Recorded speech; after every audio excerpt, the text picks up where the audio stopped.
This channel does not promote any violent, harmful, or illegal activities. All content provided by this channel is meant for an educational purpose only. TV9 বাংলায় সব বড় খবর নিয়ে lima রয়েছে আপনাদের সঙ্গে। সালাইনে প্রসূতি মৃত্যুর ঘটনায় বিরোধী দলনেতা ইডি তদন্ত চেয়েছেন। রাজ্য সিআইডি তদন্তের নির্দেশ দিল।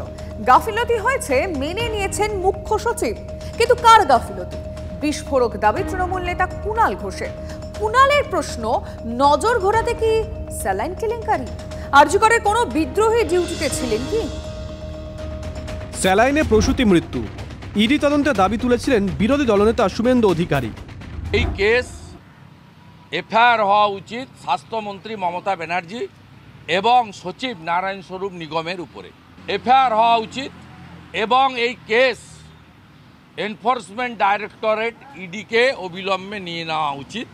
চোখের জলে মমতা ব্যানার্জি এবং তার দল ধ্বংস হবে। তদন্তের প্রয়োজন মানল রাজ্য সরকারও। স্যালাইনে প্রসূতি মৃত্যুর তদন্ত সিআইডির হাতে তুলে দিল নবান্ন। আমরা সিআইডিকেও ডাইরেকশনস দিয়েছি যাতে এই ব্যাপারে একটা ডিটেইলড ইনভেস্টিগেশন সিআইডির মাধ্যমেও করা হয়। কেন মৃত্যু? শুধু কি স্যালাইনই দায়ী? মুখ্য সচিব বললেন, দুর্ভাগ্যজনক ঘটনা, গুরুতর গাফিলতি রয়েছে। অপারেশনে ট্রেনি ডাক্তার। আমরা নির্দেশ দিয়েছিলাম যারা ট্রেনি ডক্টরস হন ওদেরকে সবসময় সিনিয়র ডক্টর ও এক্সপার্ট ডক্টরের অধীনেই কাজ করতে হয়, আর একটা প্রপার ডিউটি রোস্টারও মেনটেন করতে হয়। তো আমার যেটা প্রাথমিকভাবে দেখা যাচ্ছে কি এরও একটা ভায়োলেশন হয়েছে। ক্লিয়ার ডাইরেকশনস দেওয়া হয়েছে কি সাচ নেগলিজেন্স বা অ্যাডমিনিস্ট্রেটিভ ও প্রসিজারাল ল্যাপসেস কোনোভাবেই টলারেট করা যাবে না, এবং ডিটেইলড ইনভেস্টিগেশন রিপোর্ট আসার পরে যারা রেসপন্সিবল আছেন, যারা গিলটি আছেন ওদের বিরুদ্ধে স্ট্রিক্ট অ্যাকশন নেওয়া হবে। আগেই এই অভিযোগ তুলেছিল কেশপুরের মৃত প্রসূতির পরিবারও। অপারেশনটা করেছে সেখানে কোনো ভালো প্রফেসর ডাক্তার থাকে না, জুনিয়ররাই করেছে। সিনিয়র ডাক্তারগুলো কোথায়? তারা কি ব্যক্তিগতভাবে চেম্বার খুলে টাকা ইনকাম করছে? মেডিকেল কলেজ হাসপাতালে কেন ট্রেনি ডাক্তার দিয়ে অপারেশন? এই প্রশ্ন যখন জোরালো হয়ে উঠছে, ঠিক তখনই বিতর্কের আগুনে নতুন ঘি দিয়েছেন তৃণমূল কংগ্রেস নেতা কুণাল ঘোষ। আরজিকর আন্দোলনের বিদ্রোহীদের দিকে সন্দেহের আঙুল কুণালের।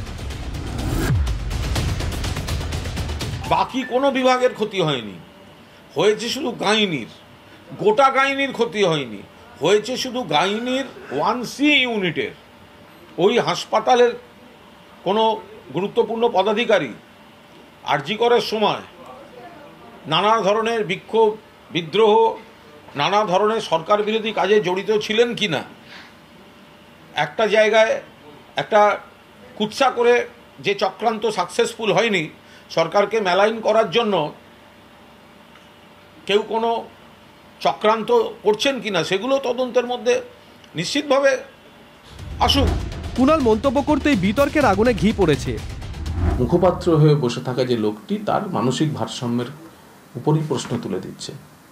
এই কথা কেউ বলতে পারে? কোনো চিকিৎসারত ডাক্তার, সে থ্রেড কালচারের ডাক্তারই হোক আর দ্রোহকালেরই ডাক্তার হোক, সে তার রোগীকে মেয়াদ উত্তীর্ণ স্যালাইন দিয়ে মেরে ফেলবে কেন? কিনা সরকারের বদনাম করার জন্য?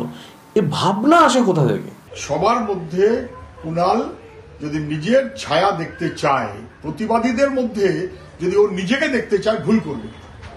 অসভ্যতা করার জন্য মানুষ প্রতিবাদ করে না, মানুষ প্রতিবাদ করে বাস্তব কারণে। আমার মনে হয় এই ধরনের কথাবার্তা না বলাই ভালো। সরকারের নিজেদেরও আয়নার সামনে দাঁড়ানোর প্রয়োজন আছে। কড়া প্রতিক্রিয়া আরজিকর আন্দোলনের মুখ দিয়ে। যে আন্দোলনের ভিডিও দেখছেন, দেখুন, যে কোনো শাসকই আন্দোলনের ভিডিও দেখে, তার কাছে সেটা রাখতে আমার সবসময় ভয়ের। আপনি সেই ভয় দেখুন, কিন্তু মানুষ হিসেবে নিজের মনের শক্তি কখনো হারিয়ে ফেলবেন না। শেষমেশ কোথায় পৌঁছবে টানাপোড়েন? দরজা কি আরো বাড়বে? সৌরভ দত্ত ও দীক্ষা ভুইয়ার রিপোর্ট, TV9 বাংলা। বিষাক্ত স্যালাইন কাণ্ডে অন্তর্ঘাত তত্ত্ব খাড়া করার চেষ্টায় শাসক শিবির। এবার সেই অন্তর্ঘাত তত্ত্বকে প্রশ্নের মুখে দাঁড় করালো সেন্ট্রাল মেডিকেল স্টোরের নির্দেশিকা। আবারও পশ্চিমবঙ্গ ফার্মাসিউটিক্যালে রিঙ্গল ল্যাকটেড স্যালাইন সরানোর নির্দেশিকা জারি করল সেন্ট্রাল মেডিকেল স্টোর। রাজ্যের সবকটি হাসপাতাল, স্বাস্থ্যকেন্দ্র থেকে অবিলম্বে পশ্চিমবঙ্গ ফার্মাসিউটিক্যালের RL স্যালাইন সরানোর নির্দেশ। মজুদ স্টক সরানো হয়েছে কিনা তার রিপোর্ট দিয়ে রাজ্যকে জানাতে বলল CMS।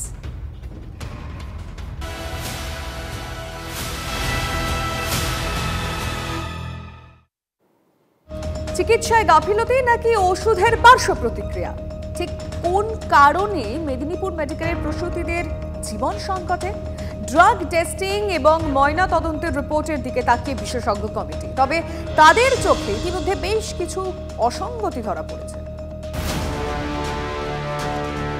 মেদিনীপুর মেডিকেলে নিষিদ্ধ বিষাক্ত স্যালাইনে প্রসূতির মৃত্যুতে তোলপাড় রাজ্য, যার মোকাবিলায় কোমর বেঁধে নামতে হয়েছে সরকার থেকে শাসক দলকে। যারা ট্রেনি ডক্টরস হন ওদেরকে সবসময় সিনিয়র ডক্টর ও এক্সপার্ট ডক্টরের অধীনেই কাজ করতে হয়, আর একটা প্রপার ডিউটি রোস্টারও মেনটেন করতে হয়। তো আমার যেটা প্রাথমিকভাবে দেখা যাচ্ছে কি এরও একটা ভায়োলেশন হয়েছে। আরজিকর ইস্যুতে রাত জাগা আর দফা এক দাবি এক পাবলিকরা যারা মেদিনীপুর মেডিকেল কলেজ হাসপাতালের অত্যন্ত গুরুত্বপূর্ণ জায়গায় আছে, গোটা বিষয়টাই খতিয়ে দেখা হোক।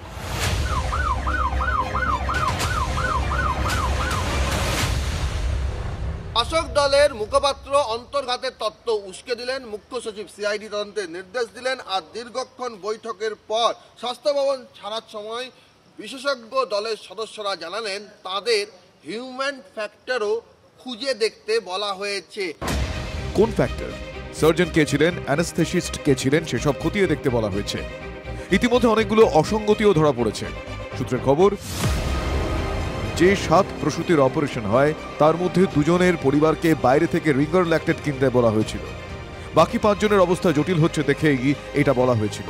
ওই 5 প্রসূতির পরিবারকে দিয়ে মুচলেকাও লিখিয়ে নেওয়া হয়। তাতে বলা হয়েছিল যে ধরনের স্যালাইন ব্যবহার করা হচ্ছে তাতে পার্শ্ব প্রতিক্রিয়া হতে পারে। মুচলেকার এই শব্দ নিয়েই সংশয় তৈরি হয়েছে। যে শব্দগুলো ওইখানে লেখানো হয়েছে যে ওই বিশেষ ধরনের ওষুধ বা স্যালাইন ব্যবহার করার পরে আমার রোগীর অবনতি বা শকে যেতে পারে, সেই বিষয়গুলো মানে ইউজুয়ালি হয় না। প্রশ্ন হচ্ছে শুধুই হিউম্যান ফ্যাক্টর নাকি ড্রাগ রিঅ্যাকশনও রয়েছে? রিঙ্গার ল্যাকটেট, অক্সিটোসিনের ব্যবহার ঠিকমতো হয়েছে কিনা এটা বিচার বিবেচনা করে দেখতে বলা হয়েছে। প্রসবের পর রক্তক্ষরণ বন্ধ করতে প্রসূতিকে সাধারণত অক্সিটোসিন দেওয়া হয়ে থাকে। অক্সিটোসিনের ব্যবহার যেভাবে করা হয়েছে সেটা নিয়েও একটা প্রশ্নচিহ্ন রয়েছে। তার কারণ ইন্ট্রামাসকুলার অক্সিটোসিন দেওয়ার কথা বলা হয়। এক্ষেত্রে অনেক রোগীকে ইন্ট্রাভেনাস দেওয়া হয়েছিল। ইন্ট্রাভেনাস অক্সিটোসিন দেওয়ার ক্ষেত্রে কোনো সমস্যা নেই, তবে সেটা দিতে হবে ধীরে ধীরে। বিএসটিতে তার কোনো উল্লেখ নেই। অক্সিটোসিনের গুণমানকেও সন্দেহের ঊর্ধ্বে রাখছে না বিশেষজ্ঞ কমিটি, কারণ গত বছরই ওই ওষুধের কারণে একাধিক প্রসূতির মৃত্যুর কথা নথিভুক্ত হয়েছিল। রিঙ্গার ল্যাকটেট, অক্সিটোসিন ইউজ, অক্সিটোসিনের যে ব্যবহার সেটা ঠিক মতো করে করা হয়েছে কিনা এগুলো বিচার বিবেচনা করে দেখতে বলা হয়েছে। সমস্ত কাগজ খতিয়ে দেখে আরও রিভিউ করা হবে, কিন্তু final report of the drug testing and analysis এবং আমাদের পোস্টমর্টেম রিপোর্ট, অটপসি রিপোর্ট আসলে কিডনি কেন ফেলিয়ার হলো সেগুলো আরও বিশদে বোঝা যাবে। মেদিনীপুর মেডিকেল কলেজের চিকিৎসকেরা কিন্তু এখনো পর্যন্ত আরএল এর কারণেই এটা ঘটেছে সেটাই বলে আসছেন। বিশেষজ্ঞ কমিটিদের কাছে সেটাই তাদের বক্তব্য হিসেবে তুলে ধরেছেন। চিকিৎসায় গাফিলতি না ওষুধের ব্যবহার নাকি ওষুধের গুণমান, কোনটা শেষ পর্যন্ত মান্যতা পায় সেটাই এখন দেখার। ক্যামেরায় কল্যাণের সঙ্গে সৌরভ দত্তের রিপোর্ট, TV9 বাংলা।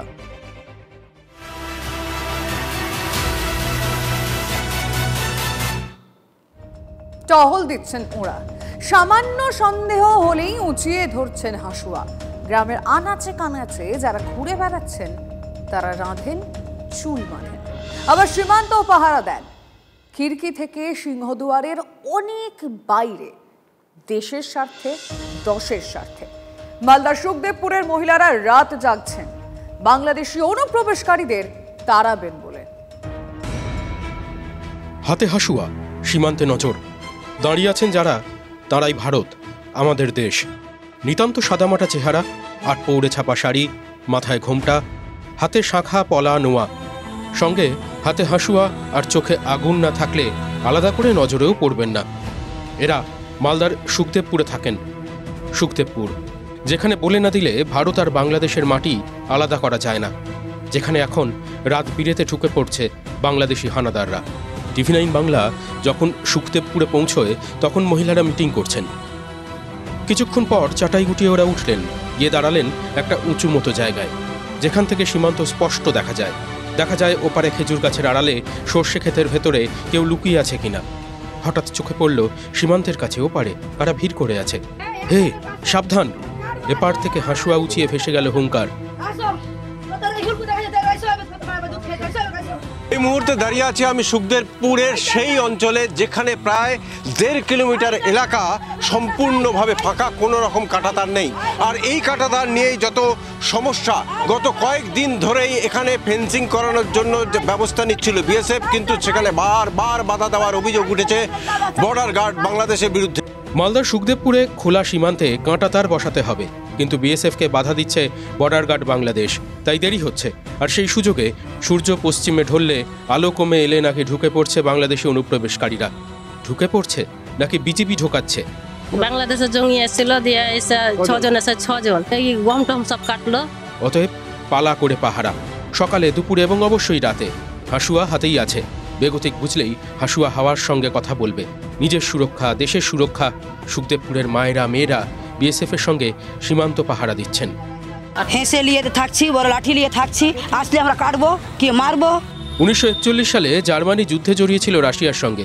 হিটলারের বাহিনীকে ঠেকাতে এগিয়ে আসেন রুশ মহিলারা। স্নাইপার হিসেবে প্রশিক্ষণ শেষ হলে তৈরি হয় লেডি কিলার গ্যাং। প্রায় 2000 মহিলা স্নাইপার ছিলেন রাশিয়ার সেনাবাহিনীতে। হিটলারও নাকি সমছে চলতেন রাশিয়ার এই লেডি কিলারদের। সুখদেবপুরের মেয়েদের ট্রেনিং নেই, তারা নিজেরাই দেশ বাঁচাতে নেমেছেন। এই বাংলার মাটি যে দুর্জয় ঘাঁটি, সেটা ওই বাংলার দুর্বৃত্তদের সমঝে দিচ্ছেন সুখদেবপুরের মায়েরা। ক্যামেরায় মুজিবর শেখের সঙ্গে সুব্রত ভট্টাচার্যের রিপোর্ট, TV9 বাংলা। জেলে বসেই জাল ছড়াচ্ছে তারিকুলের মতো জঙ্গিরা। অবশেষে নড়ে চড়ে বসল প্রশাসন। কাজ হচ্ছে না পুরনো জ্যামারে, সে কারণে 4G 5G নেটওয়ার্কে অকেজো জেলের বর্তমান জ্যামার। এবার বসানো হচ্ছে অত্যাধুনিক প্রযুক্তির জ্যামার। কখনো জেলে বসে জঙ্গি জাল ছড়ানোর অভিযোগ, কখনো গারদের ওপার থেকেই চলছে তোলাবাজি, কখনো আবার জেল থেকেই দেওয়া হচ্ছে খুনের সুপারি। সেই নেটওয়ার্ক চালাতে লুকিয়ে ব্যবহার করা হচ্ছে মোবাইল ফোন। সেই জাল কাটতে এবার পশ্চিমবঙ্গের জেলগুলিতে বসছে অত্যাধুনিক প্রযুক্তির জ্যামার। কারা দফতর সূত্রে দাবি, বর্তমানে যে জ্যামার ব্যবহার করা হয় তা জেল চৌহদ্দিতে 4G 5G নেটওয়ার্ক অকেজো করতে পারছে না। সেগুলি দিয়ে শুধু 2G নেটওয়ার্কই অকেজো করা যায়। তাই রাজ্যের জেলগুলিতে চালু হচ্ছে tower harmonious call blocking system. আপাতত পাইলট প্রজেক্ট হিসেবে তা শুরু হতে চলেছে প্রেসিডেন্সি বা দমদম সংশোধনাগারে। কেন এই উদ্যোগ? সূত্রের দাবি, প্রযুক্তির ফাঁক ফোকরকে কাজে লাগিয়ে জেলবন্দিরা অনায়াসেই মোবাইল ফোনের মাধ্যমে কথাবার্তা চালাচ্ছে। সম্প্রতি গোয়েন্দা রিপোর্টেও উঠে এসেছে জেএমবি জঙ্গি তারিকুল বহরমপুর জেল থেকে আনসারুল্লাহ বাংলা টিমের সদস্যদের সঙ্গে নিয়মিত যোগাযোগ রাখত। ব্যারাকপুরের বিজেপি নেতা মনীষ শুক্লা খুনের ঘটনা থেকে বিটি রোডে ব্যবসায়ীর গাড়িতে হামলার মতো ঘটনায় জড়ায় জেলবন্দি বিহারের গ্যাংস্টার সুবোধ সিং এর নাম। তদন্তকারীদের দাবি, জেল থেকেই ফোনে ফোনে নিজের নেটওয়ার্ক সামাল দিত সুবোধ। আমাদের ডেথ সার্টিফিকেট তৈরি হয়েছে মুর্শিদাবাদ 5 স্টার। এখানে মোবাইল ফোন ইউজ করা যায়, গাঁজা খাওয়া যায়, হেরোইন চরস পাওয়া যায়। এখানে পয়সা দিলে সব কিছু করা যায়, কোনো জেলে জ্যামার নেই। সেন্ট্রাল জেলগুলোতে হ্যাঁ আমরা জামার বসাতে চাইছি। আচ্ছা, টেন্ডার প্রক্রিয়া চলছে। আচ্ছা, এবং পরবর্তী ফেজে বাকি জেলগুলোকে আচ্ছা আমাদের চিন্তা। অবশ্য এই সিস্টেম চালু করতে গেলে কোথাও কোথাও হয়তো সমস্যার মুখে পড়তে হবে রাজ্য কারা দপ্তরকে। তার কারণ অতীতেও দেখা গিয়েছে জয়পুরের জেল, বেঙ্গালুরুর জেল, সেখানে এই ধরনের সিস্টেম কার্যকর করতে গিয়ে আশেপাশের যে সমস্ত মানুষজন রয়েছেন তাদের ফোনেও কিন্তু নো সিগন্যাল, ফলে সেই জায়গাকেও মাথায় রাখতে হচ্ছে রাজ্য কারা প্রশাসনকে। কারা দফতর সূত্রে খবর, জেলের আধিকারিক এবং আশপাশের এলাকার বাসিন্দারা যাতে জ্যামারের গণ্ডির বাইরে থাকেন সেই বন্দোবস্ত আগে থেকে রাখা থাকবে। তবে জেলের আধিকারিক কর্মীদের ব্যবহৃত নম্বরের সংখ্যা হবে সীমিত, এমনটাই সূত্রের খবর। প্রদীপ্ত কান্তি ঘোষের রিপোর্ট, TV9 বাংলা।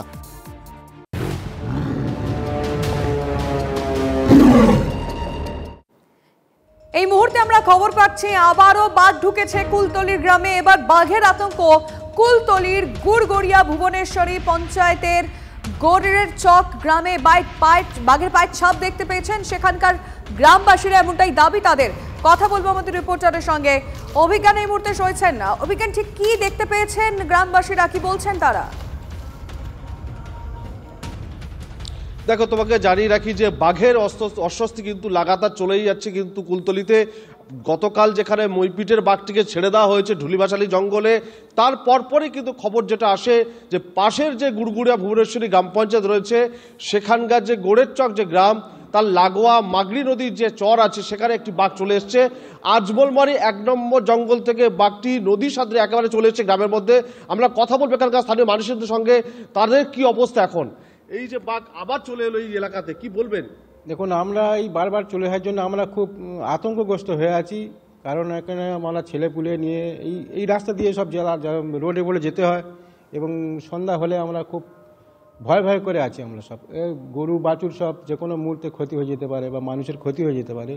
আমরা চাইব যাতে সরকারিভাবে যাতে একটা স্থায়ী ব্যবস্থা করা হোক, বাঘ বা জঙ্গলটাকে ফিরিয়ে দেওয়া হোক জঙ্গলের দূরের দিকে কোথাও, আর নেট ভালো করে পরিচর্যা করার ব্যবস্থা করা হোক, এটুকু আমরা চাই। আর কিছুদিন আগে একটা রাহুল হালদার নামে একজনকে বাঘ আক্রান্ত করেছিল, এই কাছাকাছি 10 মিনিটের রাস্তা, 1 কিলোমিটার দূরে হবে হয়তো হচ্ছে।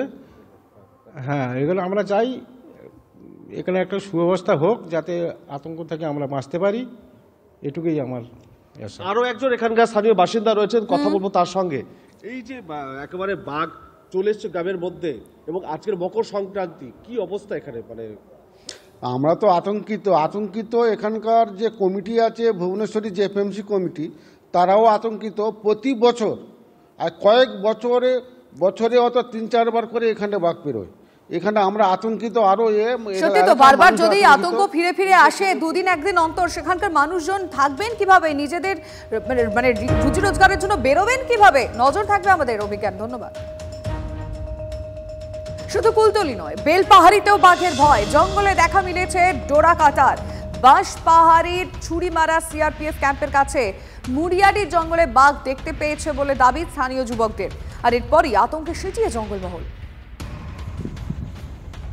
গয়া আমাদের রিপোর্টার আমাদের সঙ্গে রয়েছে। গয়া, বন দফতরের তরফ থেকে শেষবার কি বলা হয়েছে, মানে এই বাঘে কোথায় রয়েছে সেই সব বিষয় জানা যাচ্ছে কিছু?